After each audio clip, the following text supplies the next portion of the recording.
Assalamualaikum warahmatullahi wabarakatuh, teman pecinta sejarah. Bertemu lagi dengan saya Anissa Amisani di program audiobook. Masih di buku 60 Sirah Sahabat Rasulullah SAW. Kali ini kita masuk ke sahabat yang ke-42, yaitu Amr bin Jamuh. Dan reminder, perlu diketahui bahwa Amr bin Jamuh ini adalah terusan dari kisah sebelumnya yang bersahabat erat dengan Amr bin Jamuh, yaitu Abu Jabir atau Abdullah bin Amr bin Haram radhiyallahu anhuma. Teman pecinta sejarah semua, selamat menyimak. Amr bin Jamuh. Aku ingin menginjakan kakiku yang pincang ini di surga. Ia adalah saudara ipar Abdullah bin Amr bin Haram, karena menjadi suami dari saudara perempuan Abdullah yang bernama Hindun binti Amr. Ia termasuk pembesar kota Madinah dan memimpin Bani Salamah. Anaknya yang bernama Mu'az bin Amr sudah lebih dahulu masuk Islam dan sudah ikut dalam Bai'at Aqabah kedua. Mu'az bin Amr dan rekannya yang bernama Mu'az bin Jabal adalah dua pemuda muslim yang menyebarkan Islam di kalangan penduduk Madinah dengan semangat tinggi dan berani. Sudah menjadi kebiasaan di Madinah, para pembesar membuat patung-patung Tuhan berukuran kecil dan diletakkan di rumah mereka. Meskipun sudah ada patung-patung besar yang terdapat di tempat-tempat pemujaan umum. Namun, sebagai pembesar Madinah dan pemimpin kaum, Amr bin Jamuh juga membuat patung di rumahnya yang ia beri nama Manaf. Mu'az bin Amr dan Mu'az bin Jabal sepakat untuk menjadikan patung di rumah Amr bin Jamuh, yaitu ayah dari Mu'az bin Amr, sebagai barang permainan dan penghinaan. Di malam hari, mereka menyelinap ke dalam rumah, lalu mengambil patung itu dan membuangnya ke dalam galian tempat pembuangan sampah. Keesokan harinya, saat bangun tidur, Amr tidak mendapati patung Manaf di tempatnya. Setelah beberapa saat mencari, ia menemukannya di tempat sampah. Ia sangat marah. Ia berteriak, "Celaka kalian, siapa yang berbuat kurang ajar terhadap Tuhan kami tadi malam?" Lalu ia mencucinya dan memberi wewangian. Di malam-malam berikutnya, dua pemuda ini melakukan tindakan yang sama. Hingga ketika Amr merasa putus asa, ia meletakkan pedang di leher patung Manaf dan berbicara kepada patung itu, "Jika engkau membawa kebaikan, lindungilah dirimu." Keesokan harinya, Amr tidak menemukan patung Manaf di tempatnya, tetapi di tempat sampah seperti biasanya. Hanya saja kali ini patung itu terikat kuat pada bangkai anjing. Ia sangat kecewa dan marah. Dalam kondisi seperti ini, beberapa pembesar Madinah yang sudah masuk Islam menghampirinya, sambil menunjuk kepada berhala yang tergeletak tidak berdaya dan terikat pada bangkai anjing itu. Mereka mengajak Amr bin Jamuh berpikir rasional dan menggunakan hati nurani tentang Tuhan yang sebenarnya, yang maha tinggi, yang tidak satupun menyerupainya. Juga tentang Muhammad SAW, orang yang jujur dan terpercaya. Datang untuk memberi, bukan untuk meminta, untuk membimbing, bukan untuk menyesatkan, dan tentang agama Islam yang datang untuk membebaskan manusia dari segala macam belenggu, menghidupkan ruh Allah pada diri manusia, dan menyemai cahaya Allah di hati mereka. Dan hanya dalam beberapa saat, Amr telah menemukan jati dirinya dan jalan yang harus ditempuhnya. Ia berpamitan untuk membersihkan diri, badan, dan pakaiannya, lalu memakai wewangian dan merapihkan diri. Setelah itu, dengan wajah yang berseri-seri dan senyum merekah, ia berangkat untuk berbaiat kepada Nabi dan bergabung dalam barisan kaum beriman. Mungkin ada yang bertanya, mengapa orang-orang seperti Amr bin Jamuh, yang merupakan pemimpin dan bangsawan di kalangan suku bangsanya, mempercayai berhala-berhala itu sedemikian rupa? Mengapa akal dan pikiran mereka tidak bisa menghindarkan mereka dari kebodohan ini? Dan sekarang, meskipun dengan keislaman dan pengorbanannya, mengapa kita menganggapnya sebagai tokoh besar?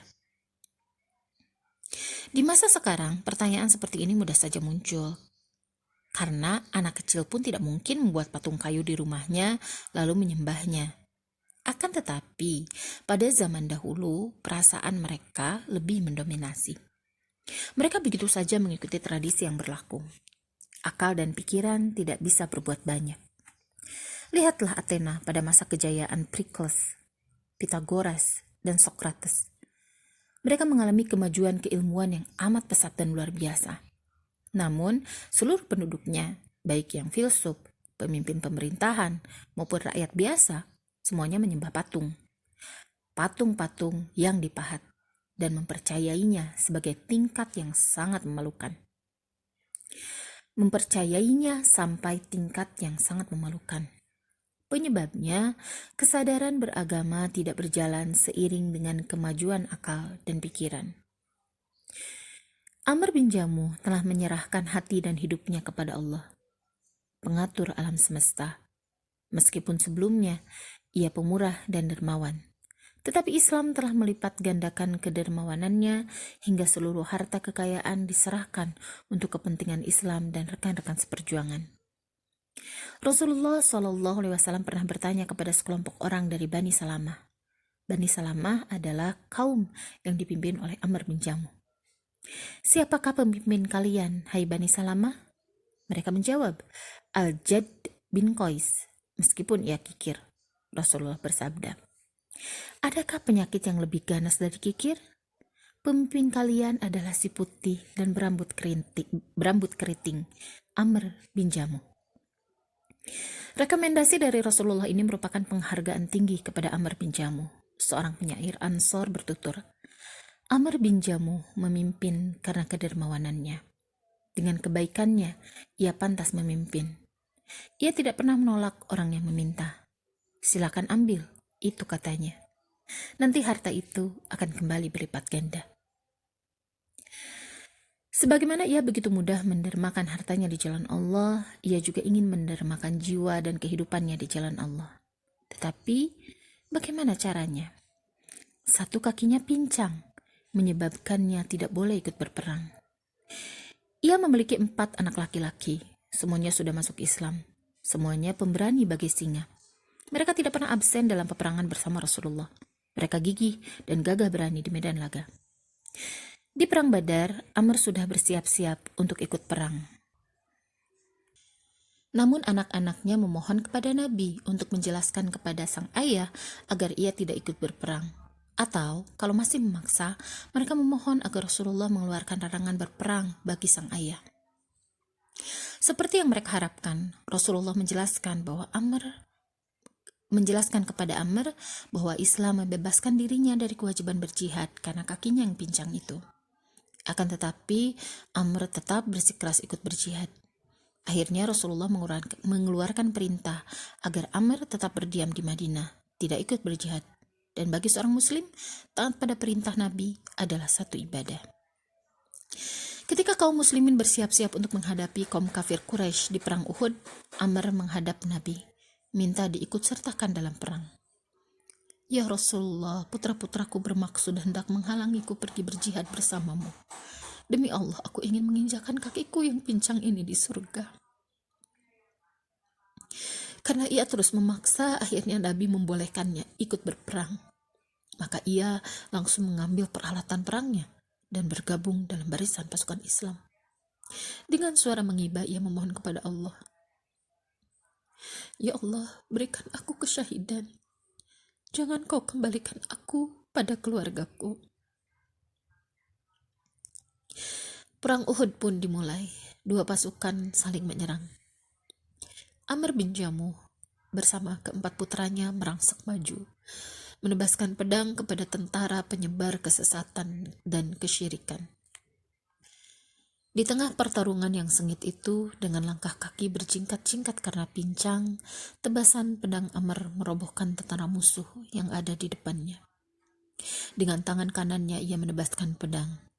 Setelah itu, ia memandang ke angkasa luas, seakan mencari-cari malaikat yang datang menjemputnya dan membawanya ke surga. Ia telah memohon kepada Tuhannya agar diberi kesyahidan, dan ia yakin Allah Subhanahu wa Ta'ala pasti mengabulkannya. Ia sangat rindu untuk menginjakan kakinya yang pincang itu di surga, agar para penduduk surga tahu bahwa Muhammad Rasulullah SAW tidak salah memilih sahabat dan tidak salah mendidik mereka. Apa yang ditunggu-tunggunya datang juga, suatu tebasan pedang mengenainya. Ia gugur sebagai syahid. Ia terbang menuju gerbang keabadian, surga Firdaus yang dipenuhi taman keindahan. Ketika kaum muslimin sedang menguburkan para syuhada perang Uhud, Rasulullah bersabda seperti yang sudah kami sebutkan. Kuburkan Abdullah bin Amr bin Haram dan Amr bin Jamuh dalam satu liang. Mereka adalah dua sahabat yang saling menyayangi dan saling setia. Dua syahid yang paling setia dikuburkan dalam satu liang di tanah tempat mereka menemui syahid. Tanah yang menjadi saksi kepahlawanan mereka yang luar biasa. 40 tahun kemudian terjadi banjir besar yang menenggelamkan tanah pemakaman Uhud disebabkan proyek aliran irigasi yang dilakukan pemerintahan Muawiyah. Kaum muslimin segera memindahkan kerangka para syuhada. Ternyata mereka mendapati kejadian luar biasa. Mereka menceritakan jasad para syuhada perang Uhud tetap lembut, ujung-ujungnya tetap lentur. Jabir bin Abdullah saat itu masih hidup.